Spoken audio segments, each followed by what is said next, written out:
Herkese tekrardan merhabalar. Kanalıma ve mutfağıma hoş geldiniz. Bugün sizlere çok pratik, çok lezzetli, kolay şekil verme tekniği ile muhteşem bir tarif vermek istiyorum. Tarifimizi ilk olarak hamurumuzu hazırlayarak başlayalım. 3 adet yumurtayı geniş bir kaba alalım. Üzerine 1,5 tatlı kaşığı tuz ekleyerek karıştıralım. 1 su bardağı su, 1 su bardağı un ekleyelim ve karıştırmaya devam edelim.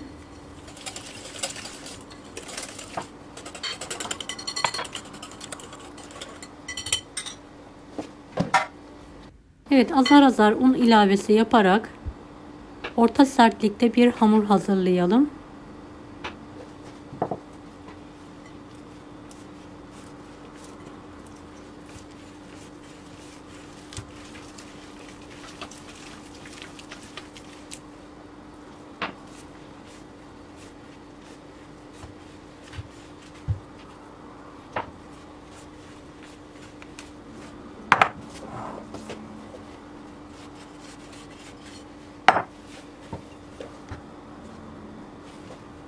Beş buçuk su bardağına yakın un kullandım. Unun miktarı yumurtanın büyüklüğüne göre değişebilir.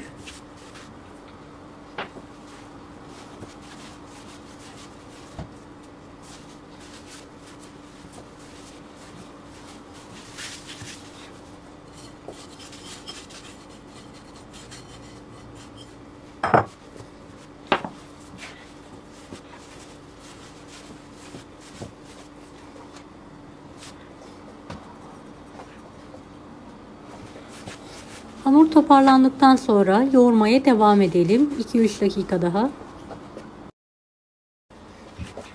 Evet, yoğurduğumuz hamuru 5-10 dakika dinlenmeye bırakalım. İç harcı için 500 gram kıymanın üzerine 1 adet büyük rendelenmiş kuru soğan ekliyorum. 1 tatlı kaşığı tuz, kırmızı pul biber, kuru nane, karabiber ekleyerek tüm malzemeyi karıştıralım.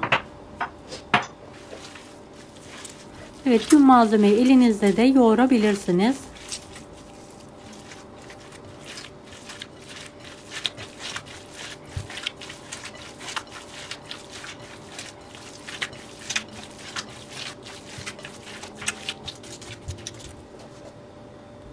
Dinlendirdiğimiz hamuru 2 beze olacak şekilde keselim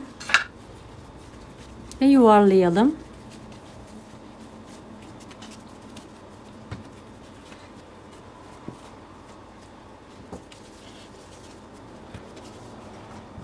Un serperek orta incelikte olana kadar oklava yardımıyla açalım.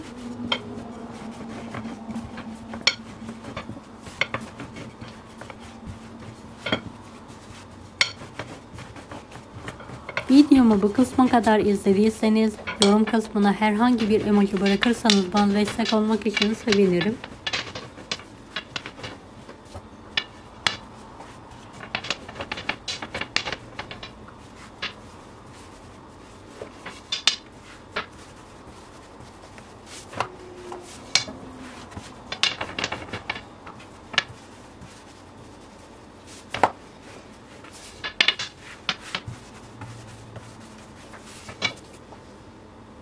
Evet, bu büyüklük ve incelik yeterli olacaktır. Bir çay bardağı yardımıyla yuvarlak olacak şekilde hamurumuzu keselim.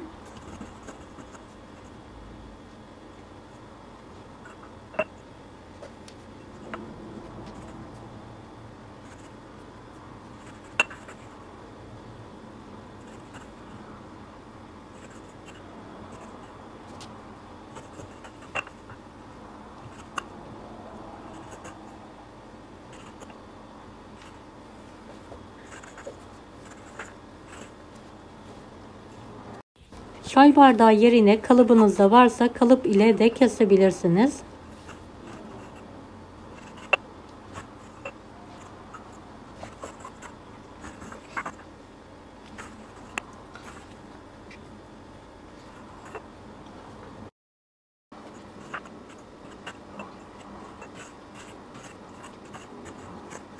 Tüm hamuru kestim. Aralardaki parçaları tekrardan toplayalım ve yoğuralım. Evet, her yuvarlağa bir miktar hazırlamış olduğumuz işten pay edelim.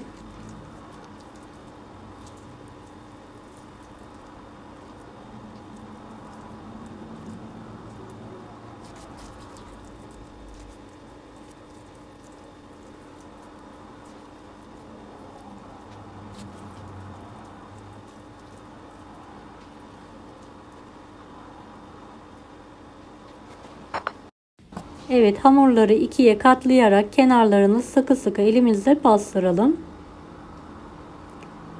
Tüm hamuru aynı yöntemle kapatmaya devam edelim.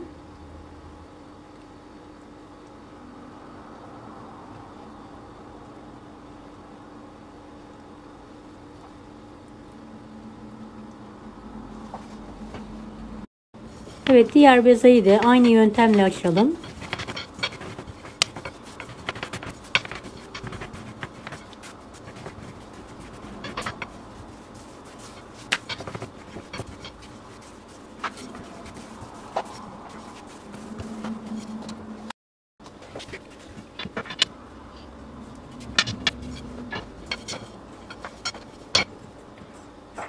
Evet, açtığımız yufkayı çay bardağı ile keselim.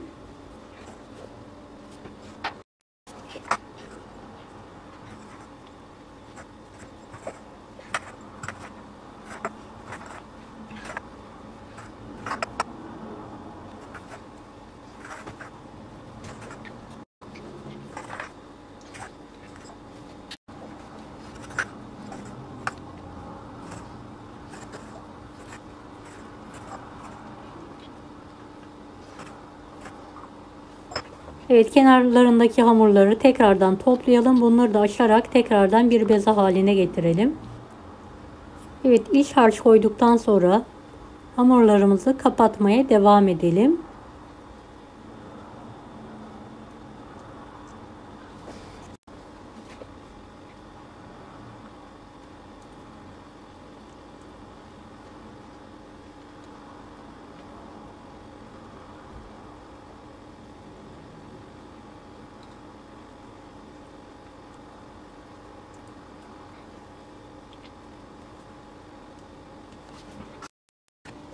Evet, son hamurumu da kapatmaya devam ediyorum.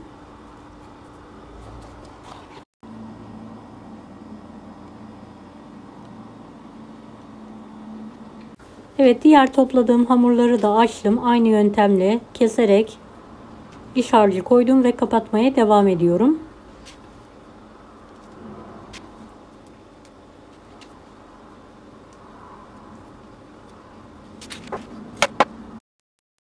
Evet, hamurlarımız artık pişmeye hazır. Hepsini kapattım.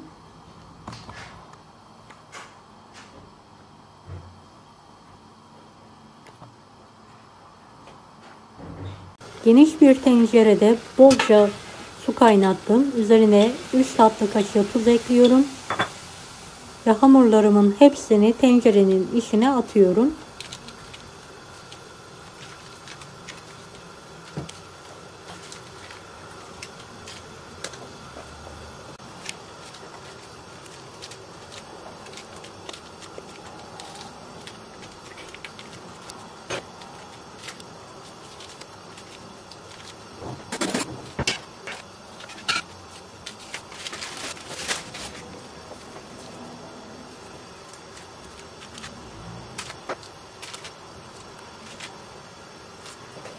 Kalan hamurları tencereye atmaya devam ediyorum. Ara sıra da karıştırıyorum.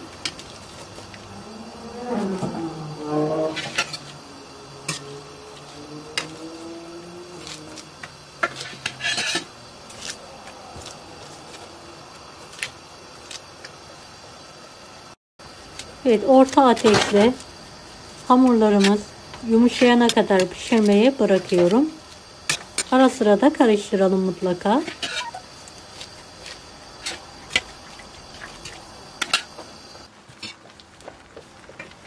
Evet, yavaş yavaş pişmeye başladı hamurlarımız. Küçük bir tavada bolca tereyağı eritelim. Evet, pişen hamurlarımızı bir süzgeç yardımıyla servis tabağına alalım.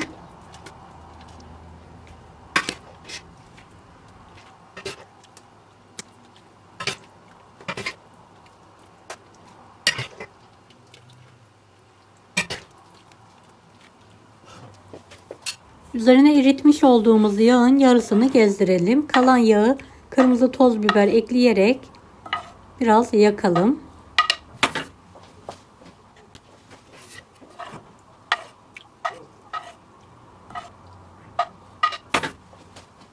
Evet, üzerine yoğurt sarımsak gezdirelim.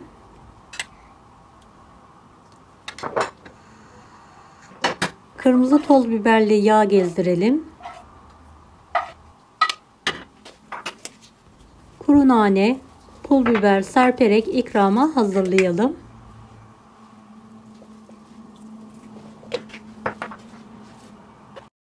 Evet, yemeğe ikrama hazır. Deneyecek olanlara şimdiden kolaylıklar dilerim. Kanalıma ücretsiz abone olmayı unutmayın. Bir dahaki videolarda görüşmek üzere. Allah'a emanet olun. Hoşça kalın.